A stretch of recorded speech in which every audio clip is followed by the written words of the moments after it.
Assalamualaikum warahmatullahi wabarakatuh. Semoga Anda sehat dan banyak rezeki.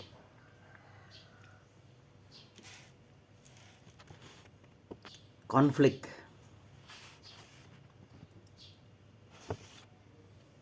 Anda tidak bisa menghindar adanya konflik. Setiap Anda keluar rumah, ketemu orang, pasti akan ada konflik. Setiap Anda bertransaksi, pasti akan ada konflik. Setiap Anda meeting, pasti akan ada konflik. Setiap Anda ngopi bareng dengan teman-teman, pasti akan ada konflik. Jadi, konflik itu bukan untuk dihindari. Di perusahaan, konflik itu bukan untuk ditekan, bukan untuk dihilangkan. Jadi kalau mau gak ada konflik di perusahaan, bikin perusahaan sendirian aja, jangan ada karyawan. Nah, konflik itu dalam batas tertentu itu sehat, dan konflik yang berlebihan itu adalah yang tidak sehat. Konflik itu bisa dapat memicu inovasi. Konflik itu bisa membentuk kreativitas. Konflik itu bisa menyebabkan pemecahan masalah dan membantu membangun hubungan. Karena itu tadi, kita tidak bisa tidak mengalami konflik. Pasti kita mengalami konflik. Hanya kadang itu konflik itu terbuka, kadang di batin, dipikir sendiri aja. Kadang dikondisikan, kadang tidak. Nah, konflik itu sehat. Kenapa? Kalau konflik itu merupakan perbedaan pendapat, ya, perbedaan ide, perbedaan perspektif. Nah, ini bisa berbeda pendapat, berbeda ide, karena beda perspektif. Maksudnya gini, kalau Anda karyawan HRD, maka sudut pandang Anda itu tentang SDM, dari sisi SDM. Kalau Anda itu orang bagian operasi, maka perspektif Anda adalah dari sisi operasi. Kalau Anda orang marketing, maka perspektif pikiran Anda adalah bagaimana memuaskan nasabah. Seperti itu. Kalau Anda bagian akuntansi, itu Anda yang menjadi pikiran adalah pencatatan. Nah, selama apa? Selama tidak berhubungan dengan pribadi, itu aja patokannya. Jadi kalau konfliknya bukan karena pribadi, tapi semata-mata pekerjaan, itu sehat. Itu sehat. Justru ini akan mendorong supaya bagian satu memahami yang dipikirkan oleh bagian lainnya. Gitu. Contoh, Anda mau menaikkan gaji, itu yang dari HRD pasti mendukung karyawan. Tapi yang dari bagian operasi, di mana sudut pandangnya adalah efisiensi, maka ini adalah pemborosan. Itu kan aja udah beda. Jadi SDM harus mengerti faktor pengiritan juga. Jadi dia nggak semena-mena menaikkan gaji, karyawan puas tapi perusahaan lemas. Itu contohnya ya. Jadi masing-masing harus bernegosiasi. Jadi supaya tahu sudut pandang orang lain. Jadi ada yang membatasi, tidak semena-mena dengan pendapatnya sendiri, sudut pandangnya sendiri, perspektifnya sendiri. Nah, di sini konflik ini perlu kan untuk membangun sebuah solusi. Konflik ini juga bisa mendorong inovasi. Kenapa? Karena apabila ada seseorang itu punya ide, itu jangan ditekan, jangan dilarang ngomong. Biar aja, idemu gimana mas? Pak, menurut saya di sini perlu diadakan training pelayanan Pak, misalnya begitu. Nah itu jangan diredam, biar dia bicara gitu, ditantang aja langsung. Jadi untuk membuktikan dia itu usulannya itu lengkap enggak, sempurna enggak gitu.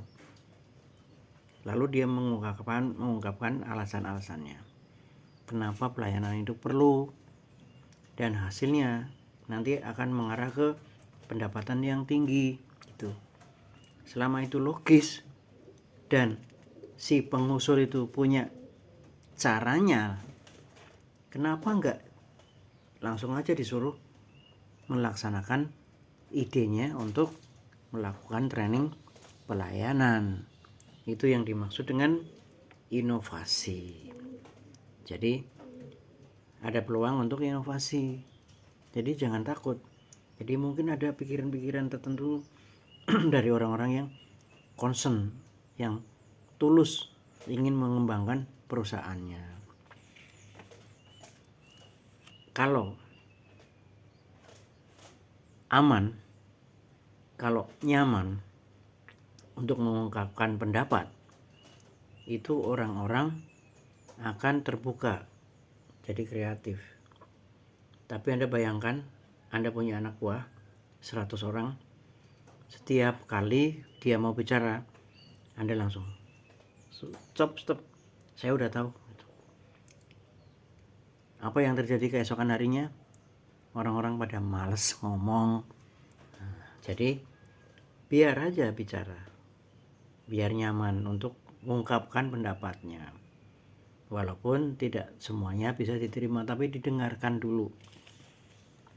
Nah, dengan konflik nih, justru orang bisa memahami satu sama lain. Nah, coba kalau nggak ada konflik, nggak ada yang dirasa, nggak diungkapkan, mana tahu karyawan satu mengetahui perasaan karyawan yang lain gitu. Nah, jadi supaya konflik ini bisa dikelola dengan sehat, dikelola aja. Yang penting nggak liar kan. Itu caranya adalah mendengar bos.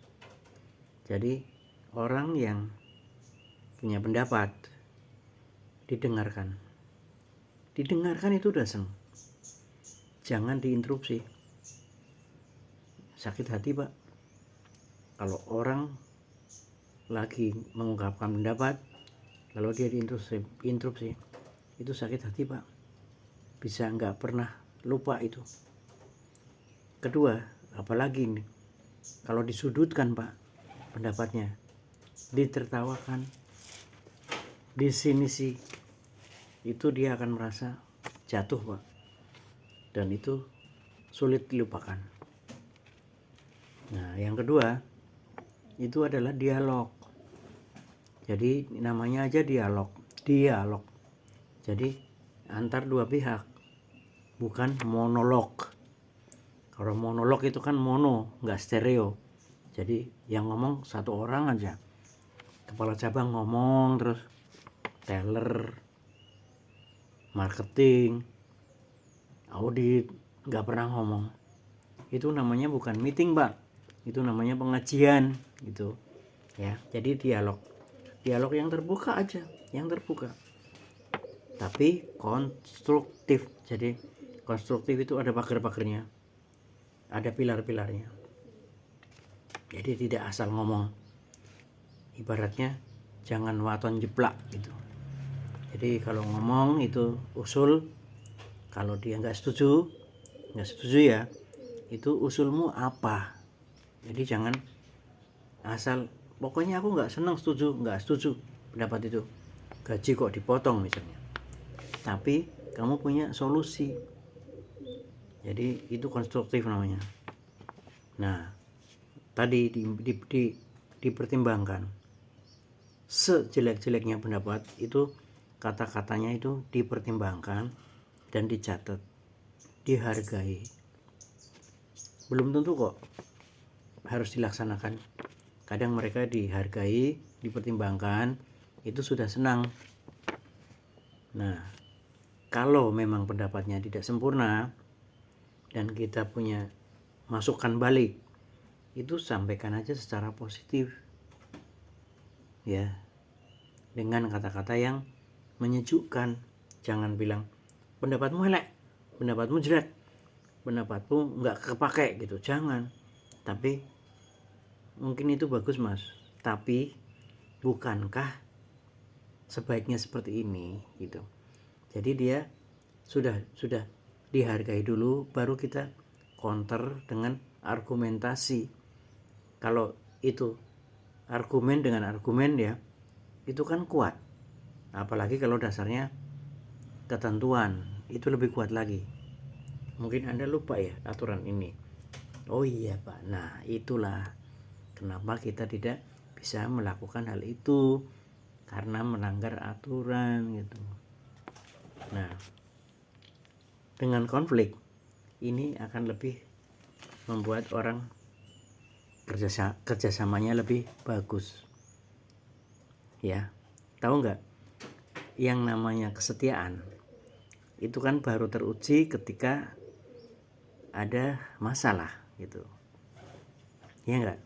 Jadi kalau kerjasama tim itu pernah mengalami problem, pernah mengalami konflik, itu akan lebih mengeratkan kerjasamanya kalau konflik itu ternyata sudah terpecahkan.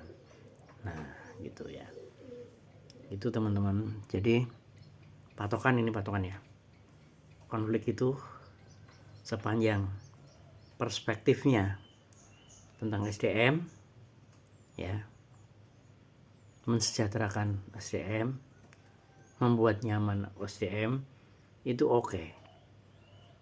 Kedua, sepanjang yang diberatkan, keberatannya itu tentang internal proses. Jadi dia ngomongnya proses terus Pak, ini prosesnya lebih cepat Pak, ini prosesnya lebih lambat Pak. itu masih dalam koridor. Ketiga, kalau yang dibicarakan adalah tentang kepuasan nasabah, itu kita ACC lah gitu.